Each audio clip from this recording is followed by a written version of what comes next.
بسم اللہ الرحمن الرحیم۔ تفصیلات حج۔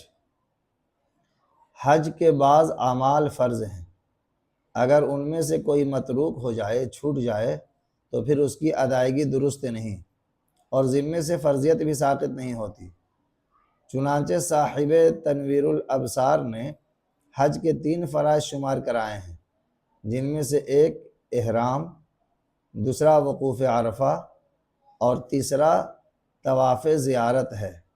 نیز وقوف عرفہ اور طواف زیارت حج کے رکن بھی ہیں۔ نیز وقوف عرفہ کو طواف زیارت سے بھی فوقیت حاصل ہے۔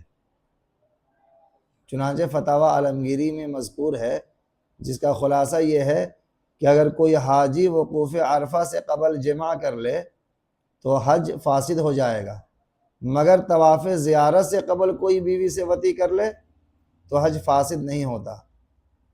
معلوم ہوا کہ طواف زیارت سے وقوف عرفہ کو فوقیت حاصل ہے۔ علامہ شامی نے حج کے 6 فرائض ذکر کیے ہیں۔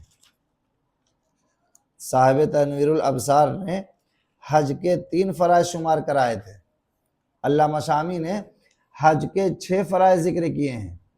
چنانچہ وہ فرماتے ہیں کہ طواف کی نیت اور تمام فرائض کے درمیان ترتیب اور احرام اور وقوف عرفہ، طواف زیارت اور حج کے دیگر تمام ارکان و فرائض کو اس کے وقت پر ادا کرنا فرض اور ضروری ہے، لہذا وقوف 9 ذی الحجہ کے زوال شمس سے یوم نحر کے فجر تک ہی کرنا ہوگا، اور طواف اس کے بعد جب چاہے آخر عمر تک کر سکتا ہے۔ شامی جلد 3 صفحہ نمبر 469، ہندیہ جلد 1 صفحہ نمبر 219۔ اسی طرح حج کے کچھ واجبات بھی ہیں، جن کو فتاوی عالمگیری میں 5 شمار کرایا گیا ہے۔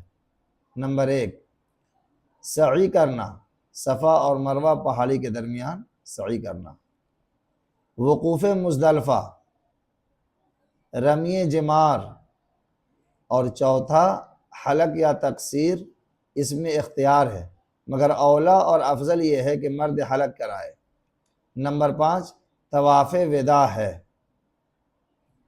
فتاوی عالمگیری جلد 1 صفحہ نمبر 219۔ شامی نے حج کے واجبات 20 سے بھی زائد شمار کرائے ہیں، مگر فی الحقیقت واجبات حج یہی 5 مذکورہ ہیں۔ شامی جلد 3 صفحہ نمبر 469۔ واللہ اعلم بالصواب۔